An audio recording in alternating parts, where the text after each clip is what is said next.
He's at UF Health Jax. That's just ahead, then later. This is something that's really alarming and concerning to us as well as a lot of people across the country. How Mayo Clinic is leading on a national effort, the Shots to Save Lives campaign, urging Americans to get vaccinated. Plus, how Jacksonville is celebrating Juneteenth a little bit early. That and more is all ahead.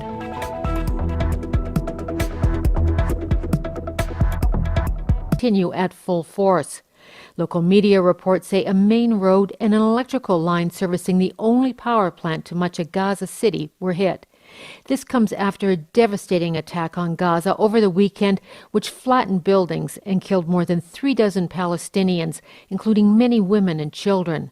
Meanwhile, Hamas continued launching rockets at Israel, hitting a synagogue late Sunday evening. International efforts to quell some of the worst violence in years between Israel and Hamas have gone nowhere. Jackie Northam, NPR News, Jerusalem. Telecommunications corporation AT&T will merge its media assets with Discovery Incorporated to create a standalone media corporation. The deal's worth $43 billion. The new media merger will bring together AT&T's media business, such as CNN, with Discovery's lifestyle channels, such as the Food Network. Also part of the deal is AT&T's Warner Brothers studios, including HBO. It's that time of the year again, tax day. The deadline to file your federal returns falls on Monday this year. That's 1 month later than usual. NPR's Raphael Nam explains. For the second year in a row, Americans have been given more time to file their tax returns, all because of the pandemic. Individual federal tax returns are due on Monday, though each state may have their own deadline. Tax Day 2021 comes as the Internal Revenue Service, or the IRS, is late in processing millions of returns. The agency had to process 3 rounds of stimulus checks and implement other measures taken during the pandemic. President Biden is asking Congress for an extra $80 billion for the IRS as part of his domestic agenda.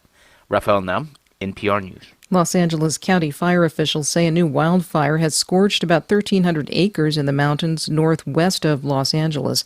The Palisades fire has forced about 1,000 people to evacuate, according to L.A. County fire official Sean Ferguson. There's tremendous heat that's generated by these fires. It's preheating due to the wind, due to the slope alignment. That fire is preheating fuels downrange. As a result, they're more receptive to firebrand, sparks, embers, and therefore fire growth downrange. Fire officials say some of the vegetation in the area has not burned in half a century. There's been a fiery train derailment in rural northwest Iowa. Many rail cars came off the tracks near the small town of Sibley on Sunday. Several people evacuated. There are no reports of injuries. You're listening to NPR News. The time is 4 minutes after 9. This is WJCT News 89.9 in Jacksonville. I'm Michelle Coram. The first court test of whether local governments can ban police from enforcing certain gun laws is playing out in a rural Oregon county. Columbia County, Oregon voters narrowly approved a Second Amendment sanctuary resolution last year that prohibits local officials from enforcing most federal and state gun laws. Similar measures have been adopted by some 1,200 local governments in states like Florida. 2/3 of Florida's 67 counties have declared themselves gun sanctuaries. Of the 6 counties in the Jacksonville metro area, only Duval has not passed a sanctuary ordinance. Forecasters at the National Hurricane Center began their internal operational schedule Saturday. That's 16 days early. The center's director, Ken Graham, explains why. No, it's a service decision because it's a situation that for 6 years in a row we've had these systems developed before the season in May. So instead of doing that and scrambling to be able to figure out these special products, let's just make it routine. And Graham went on to say that while a change in the official start date of the season is being considered, for now it will still remain June 1st through November 30th. And we have a nice day for us here in Northeast Florida. A breeze from the east today, mostly sunny this afternoon, near 82 degrees. Right now it's about 74 degrees in downtown Jacksonville. For tonight, temperatures in the upper 60s.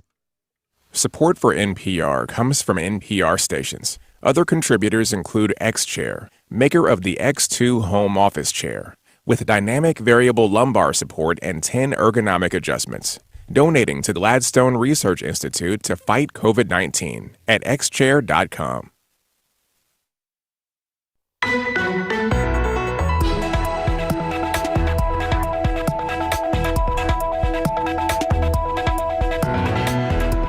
The CDC says you can ditch your mask if you've gotten both of your COVID shots.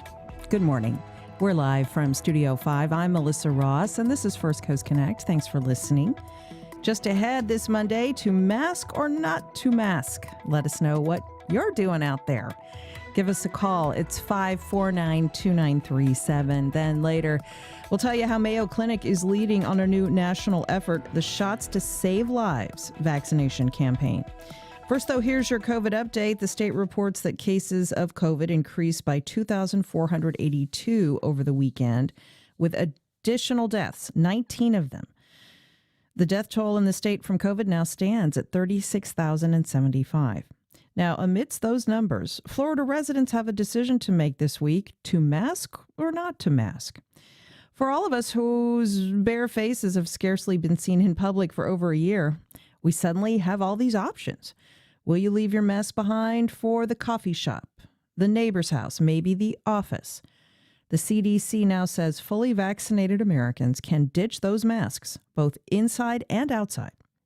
Chad Nielsen is Director of Infection Prevention and Control at UF Health JAX. He has some thoughts about this new mask directive, and he's on the line. Hi, Chad. Good morning. Hi, good morning. Thanks for having me. And here's our question to callers. Are you still masking up or not? If you own a business, are you still asking your employees and customers to wear a mask? Give us a call, 549-2937. Emails to firstcoastconnect@wjct.org. Tweets to @MelissaInJax. And our Facebook page is open too. So, Chad, some have said this decision from CDC might be premature. Others have said they've really based it on a lot of research. What do you think in your role at UF Health JAX about this? Yeah, so I can see both sides of the coin. However, I'm more in the research camp. So this was made in lieu of all of the scientific evidence that these vaccines work.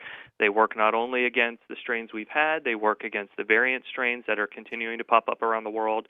And so this is our step towards normalcy. Get vaccinated, then you will be free to drop masking mandates. And so I think this was based on research. It was based on science, and it's a good step. I do think there's some peril that is coming with it, though, regarding the enforcement of it and how businesses will react. But it is the right move from a scientific perspective. Right. We are hearing stories about that, of customers getting combative when they go into a business that still is asking for masks. That is a real thing.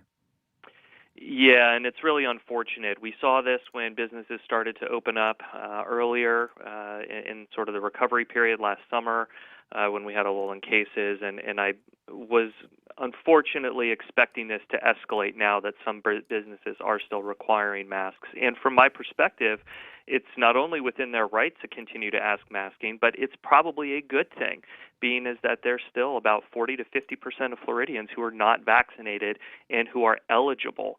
So do you want a lot of unvaccinated people roaming around your store without a mask on? Probably not. So I think what we're looking at is really we have to be mindful of where we're going in these stores and how they're continuing to enforce their masking mandates or not. And masks are still required in some places like public transportation, for example. I think hospitals, too. Are you still insisting on masks at UF Health? Absolutely. So hospitals actually across the region and across the nation are still requiring masks. They are still within the recommendations that CDC puts out for healthcare facilities as well as public transportation, and also any private business that asks you to do so. So yes, here at the hospitals, not only my own, but in the region, we are still requiring masks of visitors and patients who are coming in for clinic. Now, over the weekend, Dr. Anthony Fauci, the nation's top infectious disease expert, said kids 12 and under should continue to wear masks in school this fall because they might not yet be eligible for the vaccine.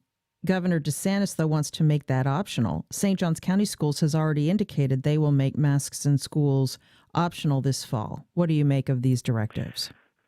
Well, it's hard right now to understand which way we should go with this. From a scientific perspective, we know that children are very unlikely to transmit COVID. They're very unlikely to become very sick from COVID unless they have some other kind of condition. And many schools and preschools across the area have already made masks optional, and we have not seen outbreaks of COVID-19. So while Dr. Fauci and some of the federal government NIH folks say, well, we should probably mask kids who can't get vaccines, we haven't seen evidence of large-scale outbreaks really across the world in unvaccinated, unmasked children populations. So it'll be interesting to watch what happens, but I think you can probably have sufficient evidence on either side of that issue to feel comfortable sending your kid to school with or without a mask. And it's interesting to note the politicization of this, as we've talked about before, Chad. Republicans are more likely to not want to wear masks. At the same time, there are groups of folks who tend to lean Democratic who have expressed hesitancy about masks and vaccines. What would you say to those who are listening to this new directive and they say, well, I think I'm going to keep masking up because I don't know who I'm coming into contact with. Like even if I'm protected by the vaccine, I still might get sick and I might be around people who aren't vaccinated. So I'm just going to keep masking up. Yeah, I think it's an entirely reasonable decision to make. Look, we still can have breakthrough cases. They are very rare, and by breakthrough case, I mean you've been fully vaccinated, more than 2 weeks out from your final series of the shot.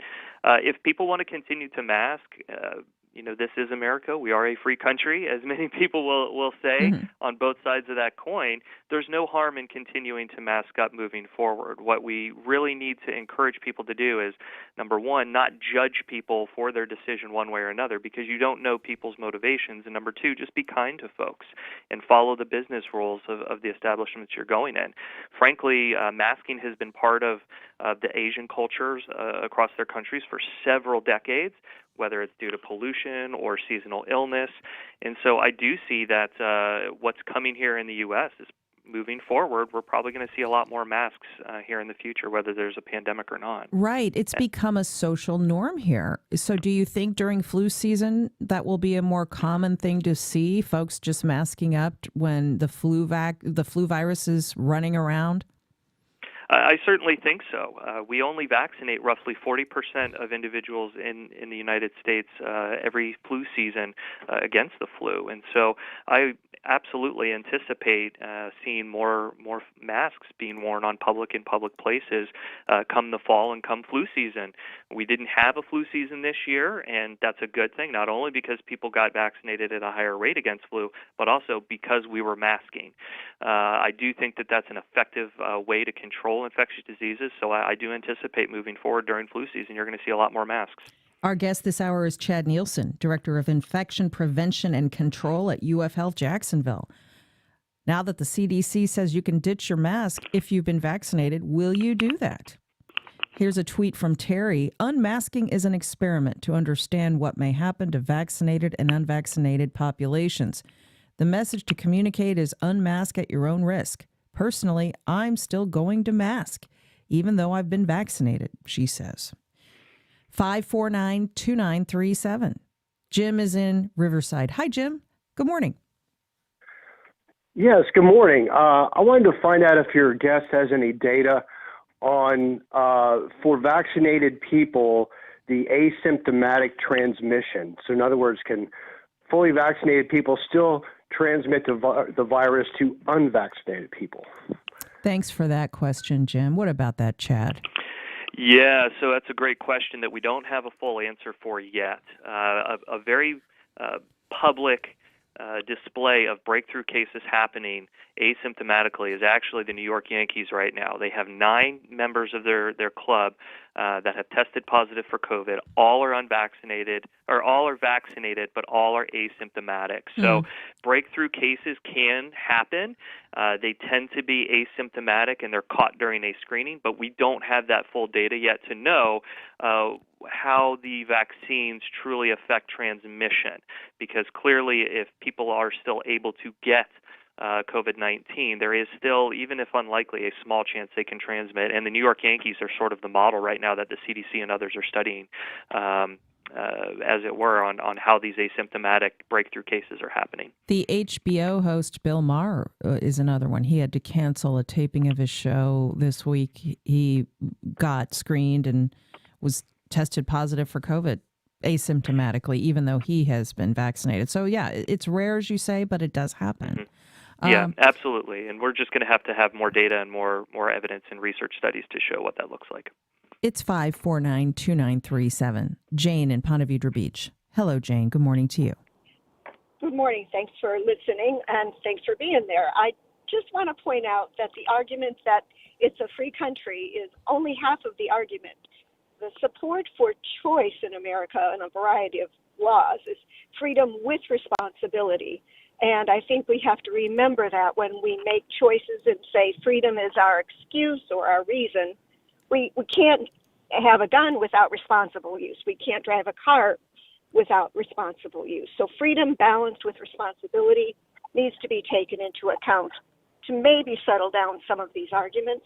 And the question is, yes, that's a free choice, but am I being responsible to myself and to other people? Thank you, Jane. Thanks for that. I think we're all struggling to find that balance, Chad, as we go about our daily lives. Yeah, and she's absolutely right. That freedom of choice really right now scientifically should be, if you've been vaccinated, you have a choice now whether or not you want to move forward and wear a mask. The CDC is unequivocally clear, though. If you are not vaccinated, you should still be wearing a mask in public. And so, per Jane's point, I mean, she's absolutely spot on. Freedom with responsibility to behave and to act in a certain way to, protect us all and move forward with the cause. She's absolutely right. What about herd immunity? About 60% of Americans now have gotten at least one of the shots, but less than 50% are fully vaccinated. Yeah, so herd immunity has been tossed around really since the start of this pandemic. There's this idea that if there's enough people vaccinated and enough people who have had COVID and induced natural immunity, that we're going to reach herd immunity. Herd immunity at this point is very unlikely to happen when it comes to COVID-19. I don't think any epidemiologist has a thought that herd immunity is not only will be achievable, but will be long-lasting. And herd immunity as a nation doesn't really exist. Herd immunity in most epidemiology studies shows that it's really on a much more localized level, which is why when you see a measles outbreak happen in somewhere in Washington, it tends to stay very localized based on the vaccination patterns of that particular population. So this idea that the U.S. is going to ever get herd immunity for COVID-19 is likely not plausible. And so I think at this point we need to focus on just continuing to vaccinate, continuing to educate people who are hesitant for the vaccine, because really it's protecting everyone, but it's really protecting them as well. We've seen a nice decline in hospitalizations and cases here in the North Florida region, and we know at this point the vaccine population is not likely to drive these numbers any further, but the unvaccinated 40% or more can drive a continued pandemic, and that's why I think we need to double down on the education to get people vaxxed. We'll talk more about that in a minute. First, a few more calls for Chad Nielsen, Director of Infection Prevention and Control at UF Health Jacksonville. If you're just tuning in, we're talking about the CDC's new guidelines on masks. Basically, they say you can toss your mask if you've been vaccinated. Will you? 549-2937. Richard is on the line. He lives up in Georgia but works here in Jacksonville, he says. Hi, Richard. Good morning. Go ahead. Hey, good morning. I was standing in line at McDonald's, but I'm getting out of line. Okay, get that Egg McMuffin. I can wait at McDonald's. So here's the thing. I got vaccinated back in March with the Moderna. The first shot at the beginning of March, the last shot at the end of March. The Moderna and the Pfizer, which my wife was vaccinated with the Pfizer back, I think, in January, December timeframe. They came out before the Johnson & Johnson vaccine came out. The Johnson & Johnson, from what I understand, includes the variants of South African, Brazilian, and the British, while the Pfizer and the Moderna do not. So I asked my doctor about that, and she said well, you're not planning on going to Britain. I said, no, but the British variant is all over the United States already. So wouldn't it help me to get the Johnson & Johnson vaccine since it's been already past 2 weeks from my last vaccine? Doesn't that make sense? I'll be vaccinated against those other variants, too. Okay. Thank you for that, Richard. Chad, does he need to do that, or is he good with the 2 Moderna shots? No, he doesn't need a booster of anything else at this point. So when Johnson & Johnson came out, the reason they came out after is just because their developmental stages of the vaccine and trials did not put them out sort of first to market like Moderna and Pfizer. The Moderna and Pfizer vaccines have continuously been tested against each new variant that has appeared in society, and they are effective at stopping those variants. So we want to be clear that at this point there is no need to get another vaccine if you've already completed the series of Moderna, Pfizer, or Johnson & Johnson. You are protected against the variants that are out there, and as each new variant sort of pops up, they continually test the vaccines, and they are proving to be effective against them.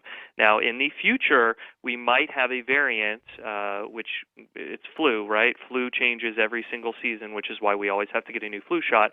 In the future, we could need a booster shot against other variants, but that time is not now. So there's no need for him to go out and get any other vaccines. He should be protected moving forward until medical science and the CDC says otherwise. Duke tweets the show, I got both Pfizer shots, but I know there are immunocompromised people out there. If there's even a slight chance I could catch COVID and infect someone else, I feel I need to keep masking since less than 40% of Americans are fully vaccinated. From Facebook, a listener writes, we are still masking at stores and restaurants because an unmasked vaccinated person is indistinguishable from a mask hole. That's her term for people who might be carrying the virus and refuse to wear masks. Okay, let's go to Drew in Arlington. Hi, Drew. Good morning. Go ahead. Hi, Melissa. I just had a quick question for your guests. I had COVID over Christmas, and I have antibodies. I actually donate platelets. Oh, okay. I was just curious if I needed to double down and get the vaccine as well. Yeah. We get that question a lot, and that's great you're donating, Drew. Chad, I believe the answer is he should get the vaccine? Yes, absolutely. He should go ahead and get the vaccine series. The reason why, we do know that what we call natural immunity, so you have natural immunity because you actually got COVID, can be waning after 6 to 9 months in certain people. And actually, there's sort of a dose-response relationship. If you had a really severe case of COVID, you're more likely to have immunity for longer. But for someone who has recovered from COVID, the CDC and other recommendations are go ahead, get vaccinated anyways, double yourself down there because we know at this point the vaccines, Moderna, Pfizer, and Johnson & Johnson are showing really high efficacy at long-term intervals. And unfortunately, we don't know yet how long natural immunity of COVID will last. There has been a lot of evidence to show that people actually lose that long-term immunity if they have not had a hard case of it. So please go ahead and get vaccinated. You're going to be good to go for a long time if you do. Donna in San Marco. Hello, Donna. Go ahead, Donna. Who just had a question kind of answered my question. I found myself in a car a couple weekends ago on my way to Amelia Island for a dinner with my sister, her husband, and another couple.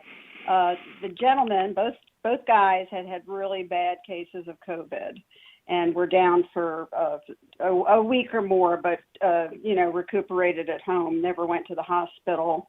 But yesterday my sister sent me a copy of she and her husband had their antibody tests because she doesn't want to get shots, and I've been fully vaccinated, and I've tested positive for it after my second shot, after spending a day with them.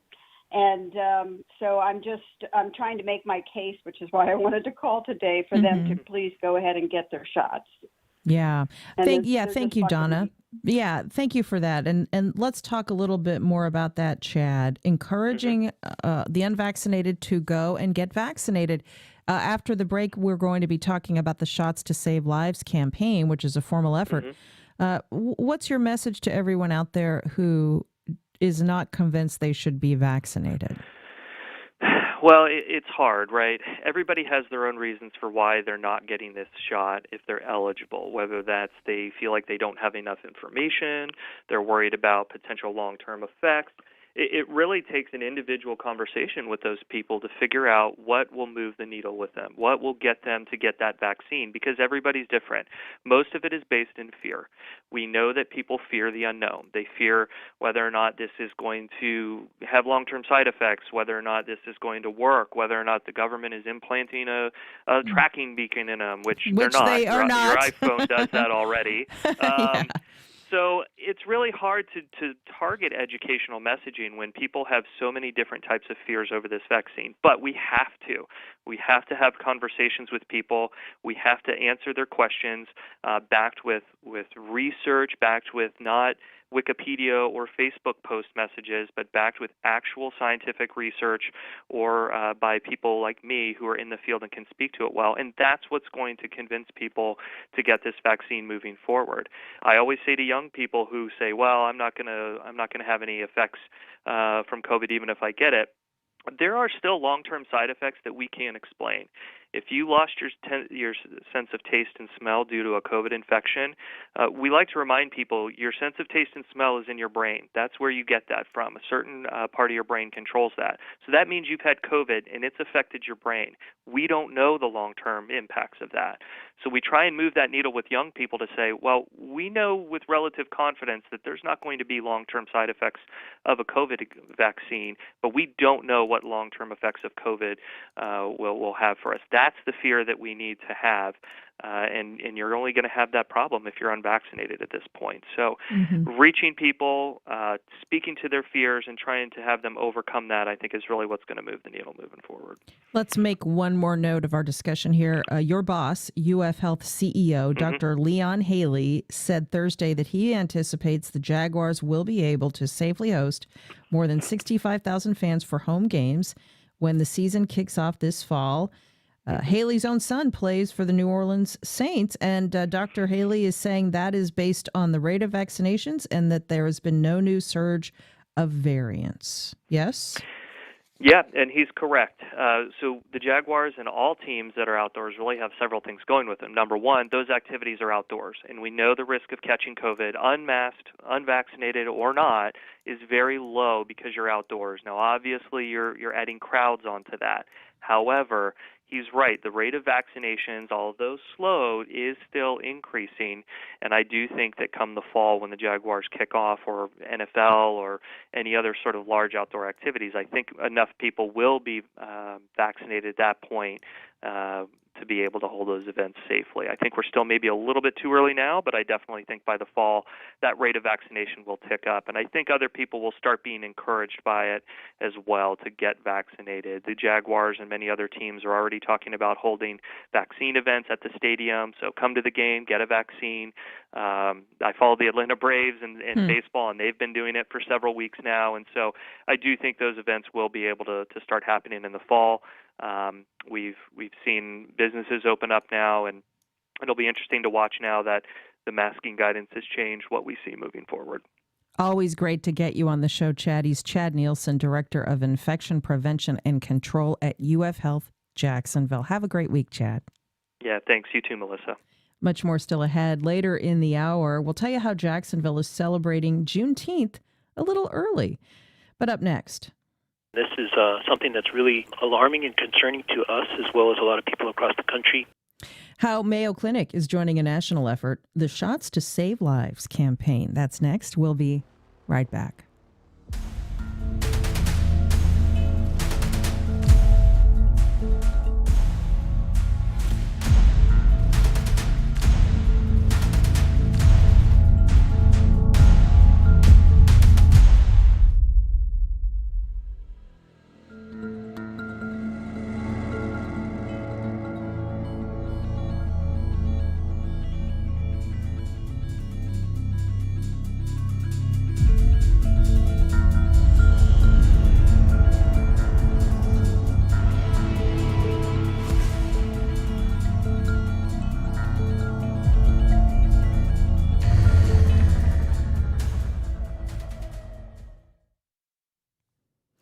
Well, today, a milestone is expected on vaccination rates. 60% of Americans are now reported to have gotten at least one shot to protect against COVID.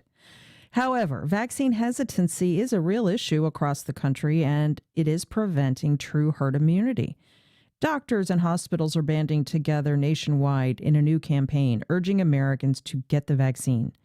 For more, I spoke with Dr. Richard White of Jacksonville's Mayo Clinic about the Shots to Save Lives campaign. Dr. White, good to talk to you. Thanks for being with us. Absolutely, Melissa. Thanks so much for the invitation.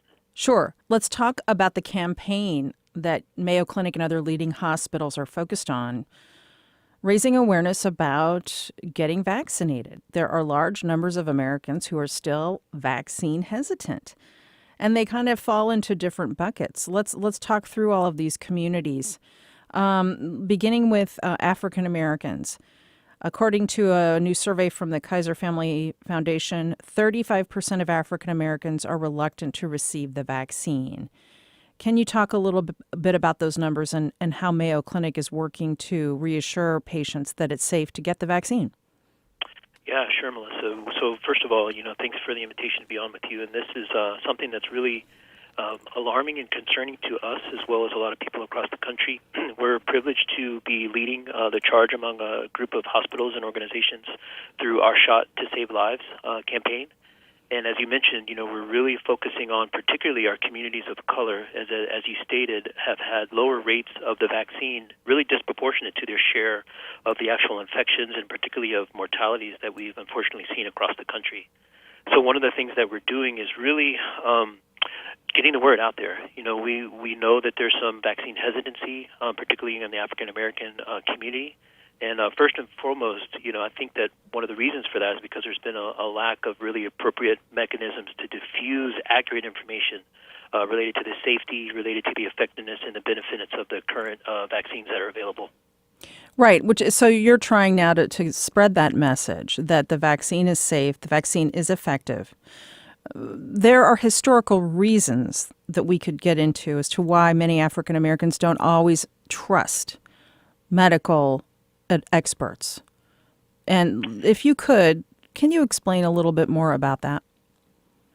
Yeah, so, I really think about, three factors that unfortunately I think have contributed to the disparity that we see in terms of COVID-19 infections and death rates, particularly among the African American community. The first factor is a term that we refer to as the syndemic. So really this derives from the word synergy and epidemic. So there's really been a clear interaction between other conditions that are not contagious, like obesity, high blood pressure, diabetes, other chronic diseases that especially are frequent among certain segments of our population, including the elderly, communities of color, individuals maybe with poor access to care and lower income.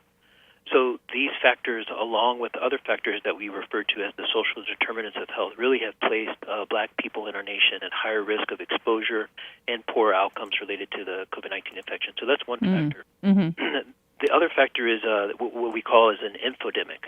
So there's really been an excess of information, including misinformation and misrepresented information on social media that unfortunately I think has caused people, particularly in the Black community, to have confusion and has added to levels of mistrust around the vaccine and around the pandemic in general.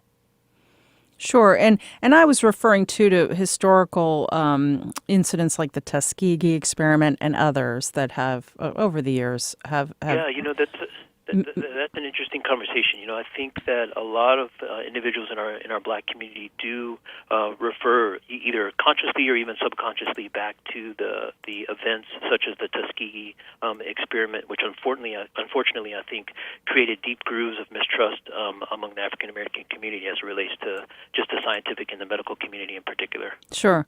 So all of this is problematic because herd immunity is the key to ending this epidemic. Getting the majority of people vaccinated. It is, Melissa. You nailed it on the head. Herd immunity, if people are not familiar with that term, really that just refers to a certain level of a percentage of individuals across our country, which a lot of experts are saying are probably around 75% or so of people across our nation that need to be vaccinated in order for us to reach levels where the spread of the virus from person to person is low enough to where that even in someone who was not necessarily vaccinated would be protected by this herd immunity because enough people around them have been vaccinated and protected against the spread of the infection. What are the most common pieces of disinformation that you're hearing out there that are preventing people from getting the vaccine that you would like to debunk?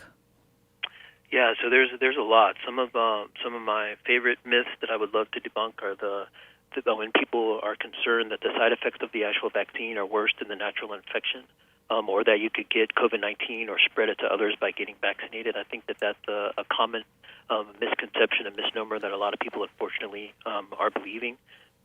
There's certainly some side effects that are pretty common from getting the vaccine, but in no way are they better than actually having the natural infection, which we know, looking at data across the country, has unfortunately killed a lot of people.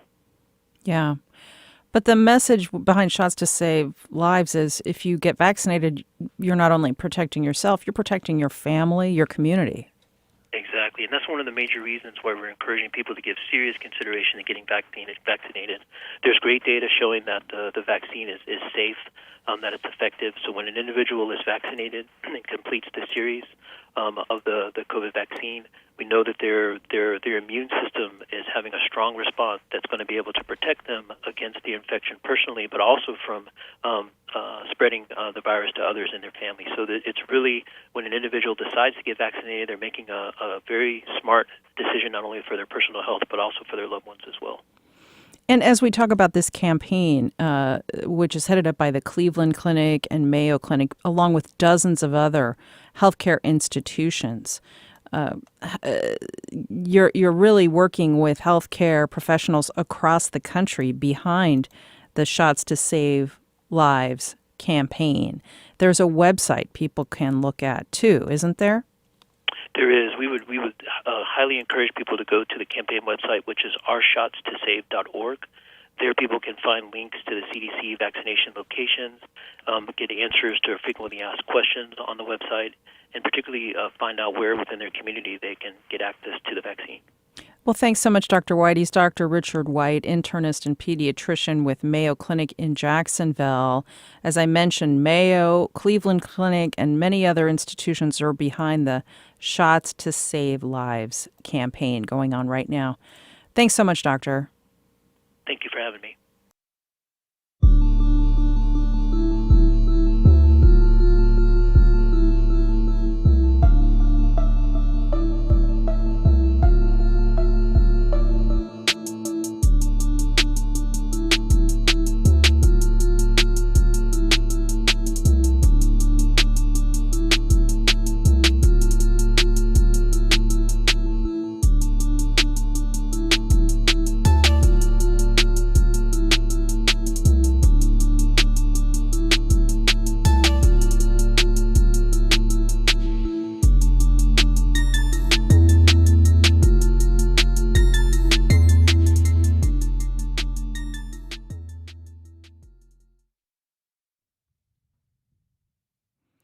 Well, many people celebrate Juneteenth as the day when the South finally freed the slaves. However, the Emancipation Proclamation was actually read on the steps of a courthouse on May 20th, 1865. Now, there's a recent push to make May 20th a day of celebration in Florida, and that's exactly what's being planned here in Jacksonville this month at James Weldon Johnson Park.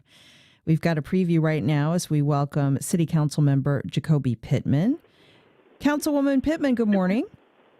Good morning, Melissa. How are you? I'm great. It's great to hear your voice. And also on the line, Liz McCoy. She's Executive Director of James Weldon Johnson Park. Hi, Liz. Hi, Melissa. Thanks for having us. Good to have you both. Councilmember Pittman, let's begin with you. Juneteenth is historically recognized as happening June 19th, the day of emancipation. But there's more to the history. May 20th is an important day. Absolutely. Can you tell us about this? Actually, I can. The Emancipation commemorates really the announcement of the proclamation in Tallahassee on the Capitol on May the 20th. So Florida was actually when the emancipation happened.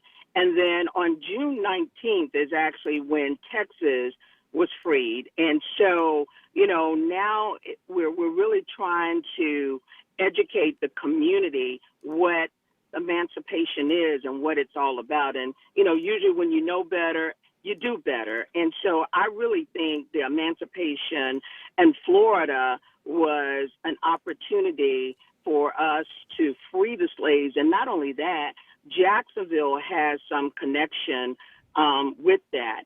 There what's was that? a general. Yeah. So actually, when General McCook came to Florida to surrender the Confederate forces at the end of the Civil War, the same day, General Gilmore also had sent a letter from Jacksonville via a train.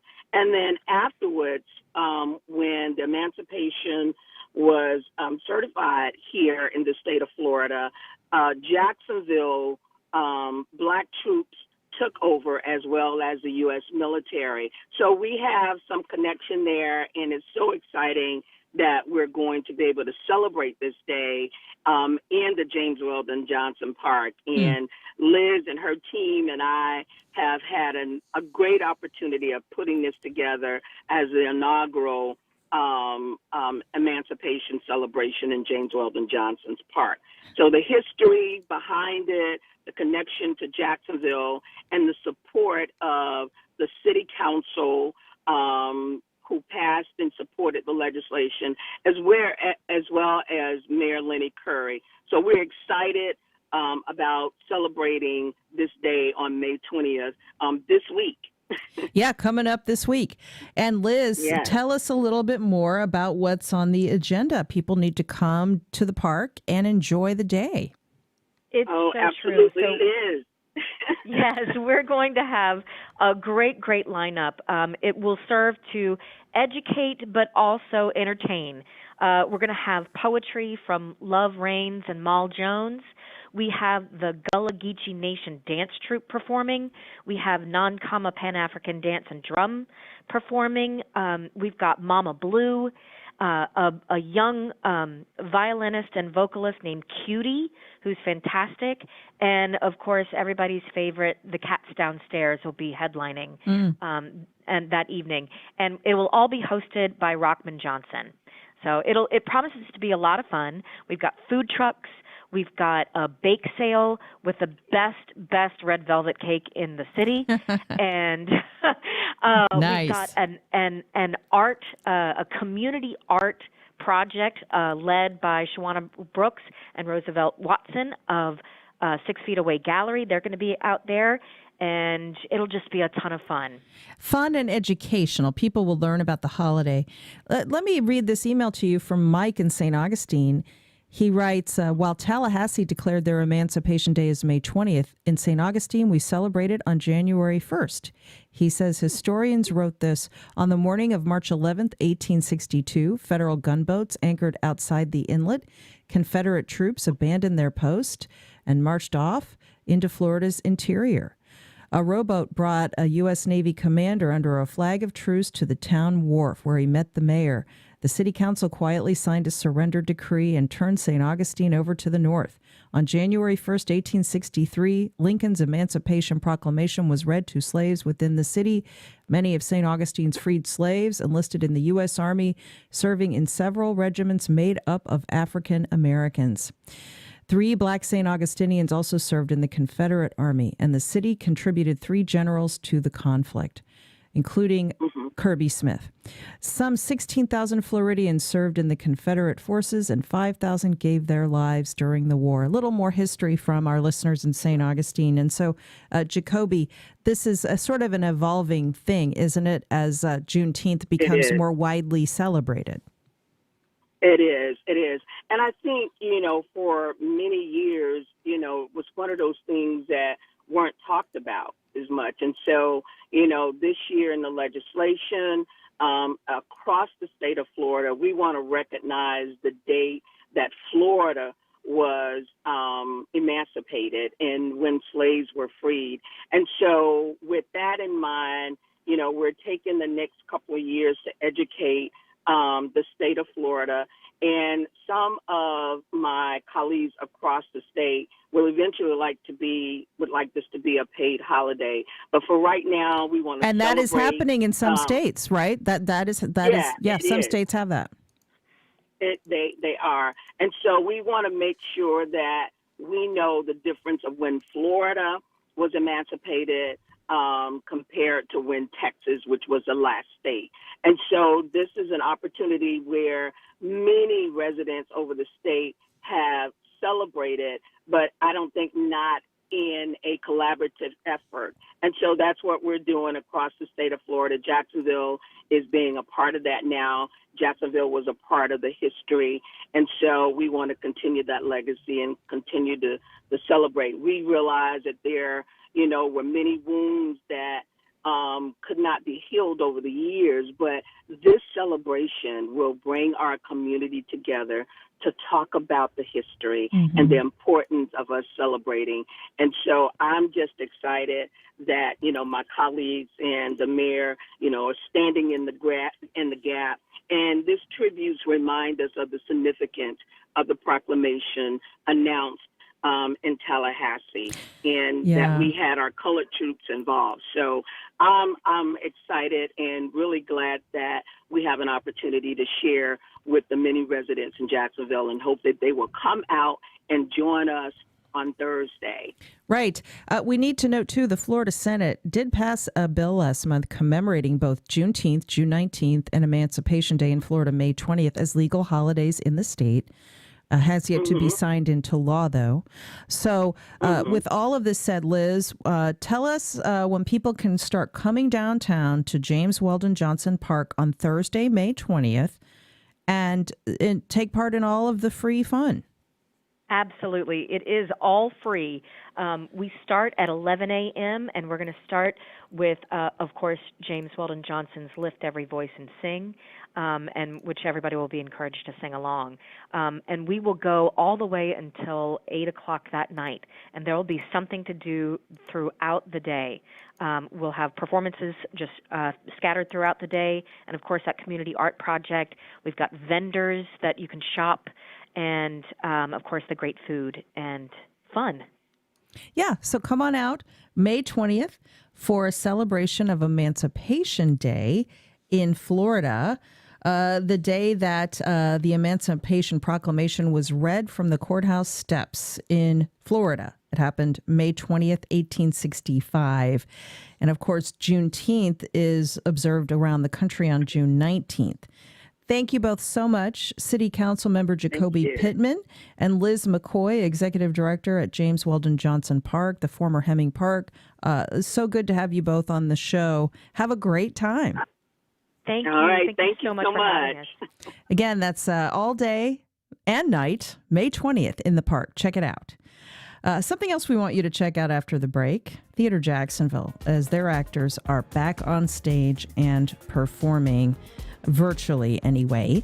We'll have a preview of their new show in just a moment. Don't go away. You're listening to First Coast Connect on WJCT News 89.9. Stay with us.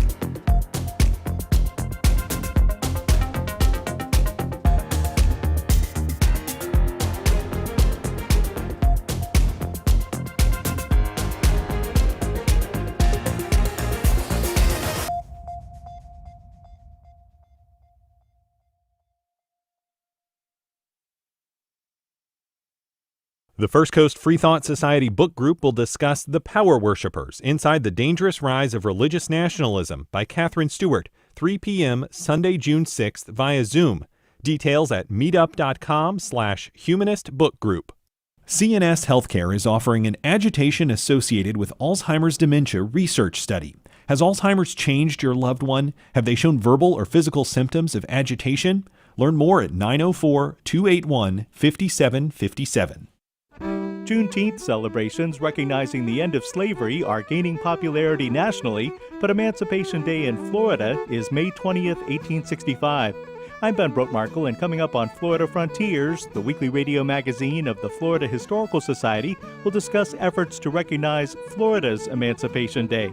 We'll talk about early tourism and more on Florida Frontiers, Monday evening at 6:30 on WJCT News 89.9. For 50 years, NPR has brought you perspective on the news, the big picture, crucial context, and thoughtful analysis. Public radio is also a place for perspectives you might not hear anywhere else. Not only do you hear from journalists, experts, and leaders, you also hear directly from the people at the heart of the story. Listen to NPR and hear every voice. To give a gift now, go to wjct.org/radio. And thank you. Our relationship to the environment is tied to where we live and the connection we have to that place. That's driven many to fight for clean beaches and plastic-free oceans. But as the green movement fights for a cleaner planet, does it care enough about the fight for a fairer one? The push to make the green space less white, next time on 1A. Today, starting at 10 on WJCT News 89.9.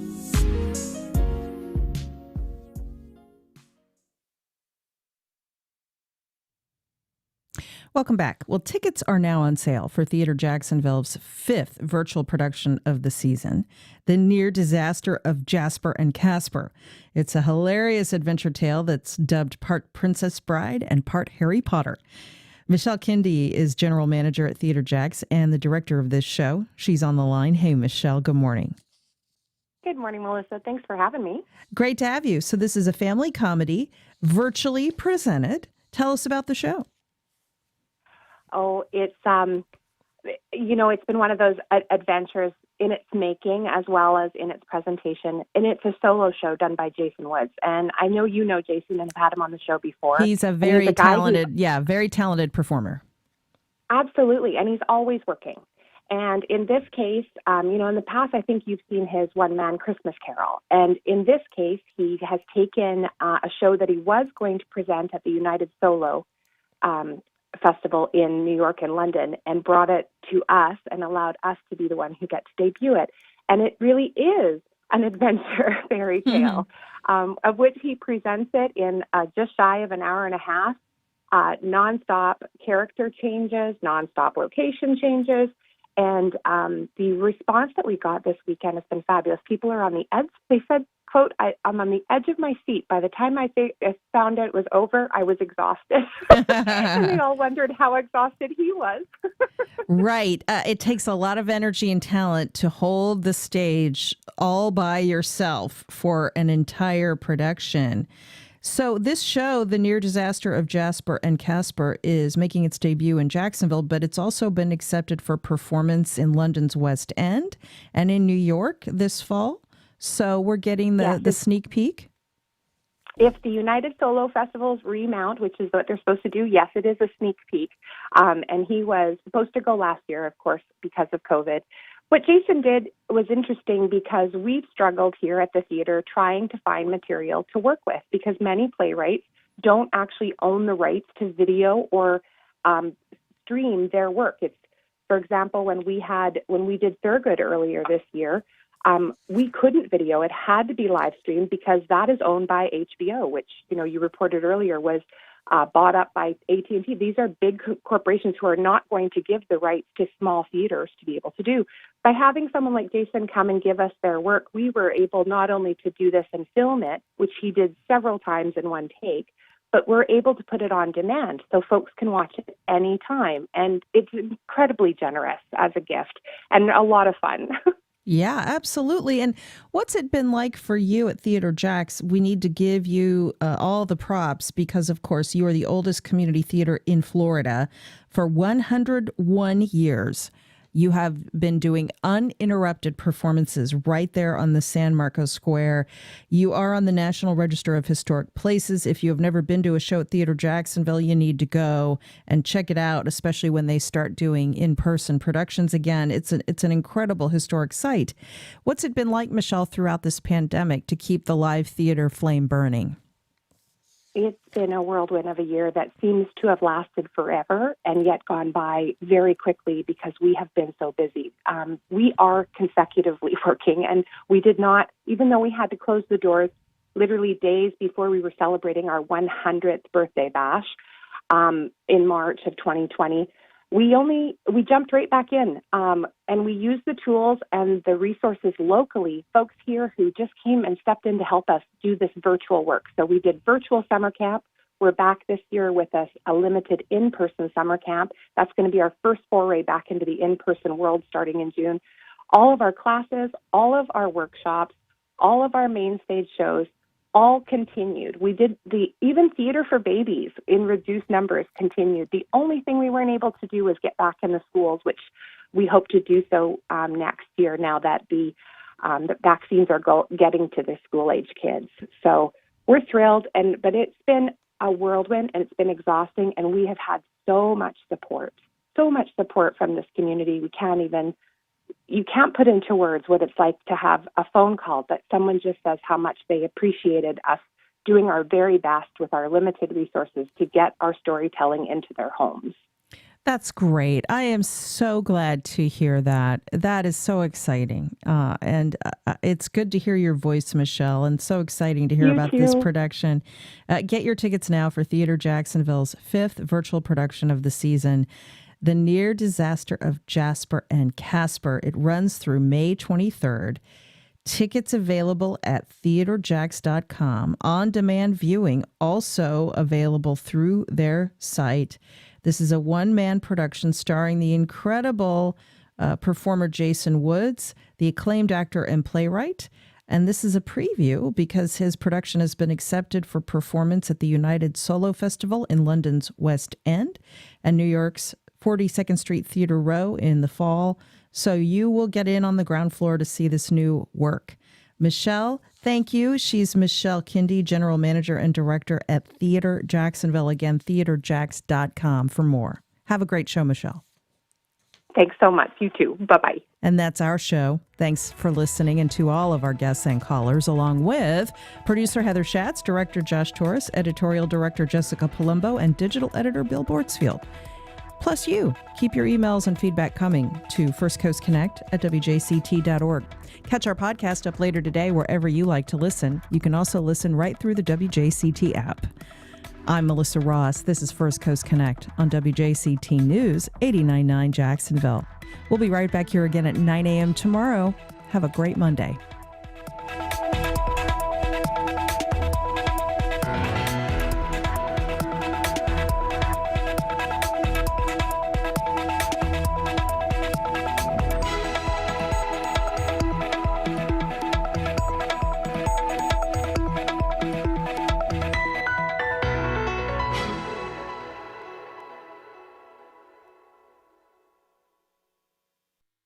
Support for First Coast Connect is provided by Baptist Health and the North Florida TPO.